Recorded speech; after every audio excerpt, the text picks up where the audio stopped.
Economia do Cotidiano, com Celso Bissoli.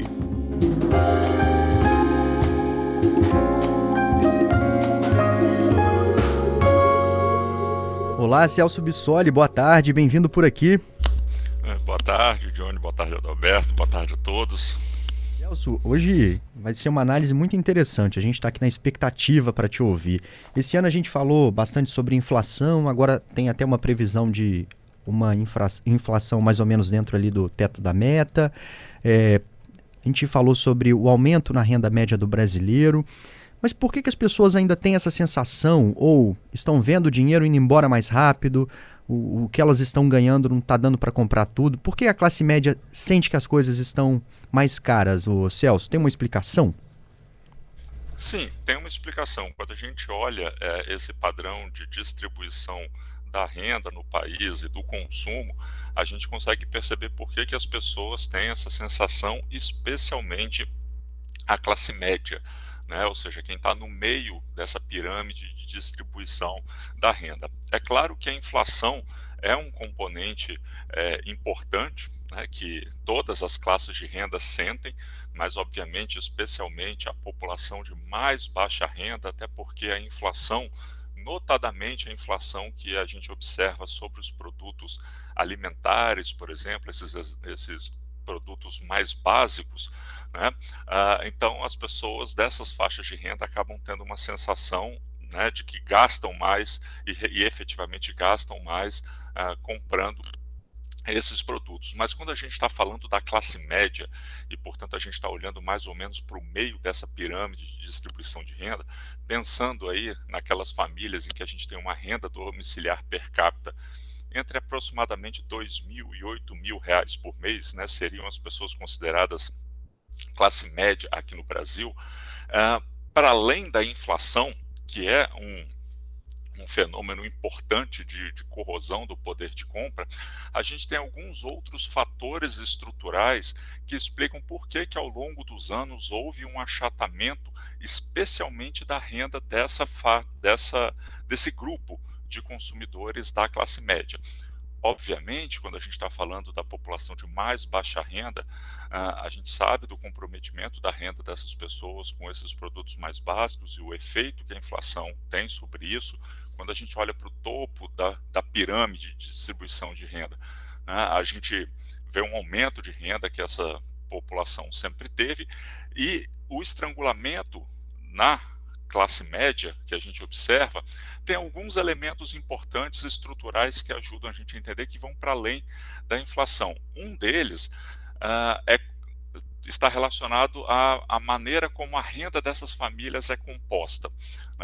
Quando a gente olha as classes mais altas, geralmente a gente está falando de pessoas que têm boa parte da sua renda proveniente de ganhos de capital.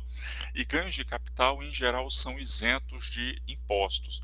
Quando a gente olha para o rendimento da classe média, a gente está falando de rendimentos daqueles clássicos que são geralmente tributados. Isso faz muita diferença. Quando a gente olha para o topo dessa pirâmide, para quem recebe acima de 240 salários mínimos por mês, então são pessoas que ganham mais de R$300.000 por mês, mais de 70% da renda declarada dessas pessoas são itens isentos de impostos. Quando a gente caminha para a parte inferior dessa pirâmide, então quando a gente começa a olhar para aquelas pessoas que ganham entre 1 e 2 salários mínimos, quem está bem na base, somente 10% da renda dessas pessoas está relacionada a algum tipo de isenção tributária. Ou seja, tem uma relação inversa aqui. Quanto mais a gente caminha para o topo da pirâmide de renda, mais vão aumentando as isenções tributárias e quanto mais perto dessa base, menor são essas isenções. Então, quando a gente vai olhar a alíquota efetiva de pagamento de imposto, tem uma distorção muito grande no país. Os milionários aqui no Brasil acabam pagando, em média, uma alíquota efetiva de pouco mais de 5%. Quando a gente olha a faixa intermediária, vamos pensar em pessoas que ganham entre 1 e 5 salários mínimos, essa alíquota efetiva, mas na base, pode chegar até a 4%. Quando a gente olha mesmo para esses trabalhadores no meio da pirâmide, entre 5 e 7 salários mínimos, essa alíquota efetiva é de mais de 6%, ou seja, isso também é uma característica do nosso sistema tributário, que é fortemente baseado em impostos sobre o consumo. E aí não tem muito para onde fugir. Para aquelas pessoas que comprometem boa parte da sua renda com o consumo desses bens essenciais, vão ser exatamente aquelas pessoas que vão comprometer a sua renda com o pagamento de impostos. Então é por isso que a alíquota efetiva dessas pessoas acaba sendo muito mais alta, né? E essa estrutura do sistema tributário, que faz com que as pessoas de mais alta renda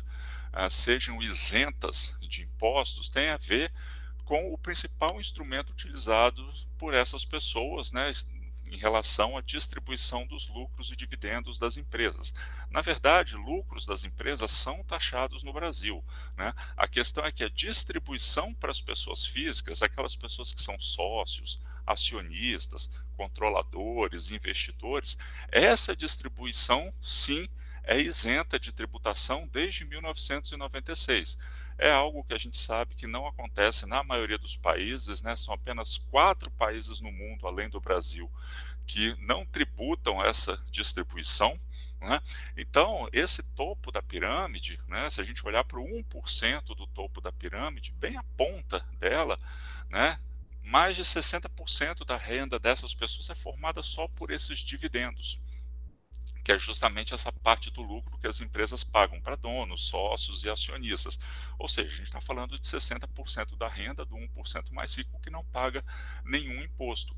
Isso é algo que a classe média, né, não observa, né, não consegue ter esse mesmo tipo de benefício. Além disso, né, para complementar esse raciocínio, a gente tem o problema da defasagem da tabela do imposto de renda. É claro que a gente vai ter uns avanços, especialmente a partir do ano que vem, né, todo mundo acompanhou que, né, foi aprovada a isenção de imposto de renda para quem ganha até R$5.000 por mês, né, mas de qualquer forma a tabela do imposto de renda há muitos anos está defasada, ou seja, a tabela do imposto de renda não é corrigida na mesma velocidade em que a gente observa um aumento de renda da população. Então, o resultado prático disso é que as pessoas, à medida que vão tendo um aumento de renda, às vezes um aumento nominal e não real, ou seja, simplesmente um reajuste vindo da inflação, já são enquadradas em categorias superiores de renda e por isso acabam pagando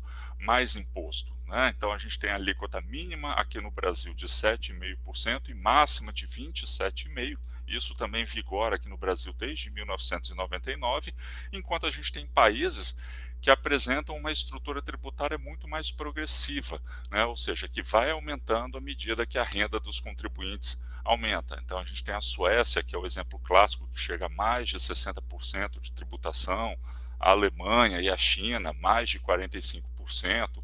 Os Estados Unidos, que acaba sendo alguma referência para muita gente, chega a uma alíquota máxima de quase 40%. Então, o Brasil ainda precisa conseguir avançar mais nessa tributação progressiva, porque senão o resultado é justamente esse que a gente está observando. Além do processo inflacionário que corrói o poder de compra, especialmente das populações de mais baixa renda e classe média, a gente tem alíquotas efetivas muito diferentes. Agora, é claro que observando esse tipo de distorção, observando que o topo da pirâmide consegue driblar a tributação justamente enquadrando a renda justamente nessas categorias isentas, né, é que a gente tem esse tratamento desigual para pessoas que ganham uma mesma renda. Então, se um trabalhador ganha uma renda, né, de 10, 20 mil reais por mês, vai acabar pagando uma alíquota efetiva de aproximadamente 15%, mas alguém que recebe exatamente o mesmo valor, por exemplo, o empresário, vai receber isso como dividendo de empresa e acaba pagando uma alíquota zero. E essa é uma preocupação porque essa distorção, Johnny, tem estimulado muito um fenômeno já há bastante tempo discutido no Brasil, que a gente chama da pejotização, né? Que é quando uma empresa acaba substituindo os seus empregados com carteira assinada por profissionais que são contratados como pessoa jurídica, né? Embora a relação que se estabeleça com esse profissional seja muito semelhante a um vínculo formal de emprego, né? A questão é que a empresa deixa de pagar alguns encargos trabalhistas, né? Não tem a contribuição do INSS, não tem férias, não tem 13º salário, por exemplo, e o trabalhador também acaba pagando menos imposto, já que o que ele recebe, né, acaba entrando como lucros e dividendos. Então a gente acaba distorcendo um pouco essas relações trabalhistas, né, através dessa pejotização, simplesmente como uma estratégia para burlar essas distorções. Então, isso faz com que, nessa distribuição da renda, a gente perceba, na extremidade inferior, né, pessoas pagando um pouco menos de imposto, né, nesse caso, com a isenção do imposto de renda, isso vai melhorar bastante a vida de quem ganha até R$5.000 por mês, embora a tributação sobre o consumo ainda seja pesada para essa faixa de renda, e um topo dessa pirâmide que consegue, né, ter muitas isenções. Então esse meio da pirâmide, isso que a gente está chamando de classe média, é que acaba sentindo uma compressão da sua renda, né, e um comprometimento cada vez maior com impostos, e principalmente um imposto sobre a renda, que é justamente o pessoal que tem seus isentos, seus rendimentos tributáveis. Por isso que tem essa percepção para além simplesmente do processo inflacionário, que atinge em maior ou menor grau todas as pessoas. E só para fechar, Johnny, que eu sei que a gente tem um limite de horário, né, que a gente tem que observar justamente isso, né? Essa distorção vem justamente dessa desigualdade de renda. Aqui no Brasil, 1% das pessoas mais ricas concentra praticamente 30% da renda nacional. Essas pessoas ganham, em média, 30 vezes mais, né, do que aquele rendimento observado na metade mais pobre da população, né, nos 50% mais pobres, com alíquotas de pagamento, alíquotas efetivas muito diferentes, né? Enquanto a gente não corrigir, né, essa desigualdade, principalmente tributária sobre o consumo, a reforma tributária promete atacar alguns desses problemas, mas ela também não consegue resolver tudo isso e tem um período de transição muito longo, né? Enquanto a gente não corrigir algumas dessas distorções, a gente ainda vai continuar observando principalmente esse achatamento da classe média e essa percepção de comprometimento de renda cada vez maior, né, desse meio da pirâmide, através principalmente do instrumento tributário, para além simplesmente da inflação, Johnny. Muito obrigado, tá, Celso, por mais esse comentário aqui com a gente. Nós já temos que ir para o Repórter CBN. Se na semana que vem você puder, a gente poderia continuar aí falando sobre a questão da pejotização, os impactos na economia. E a gente conta com você na semana que vem. Até lá. Até lá. Um abraço a todos. Até semana que vem.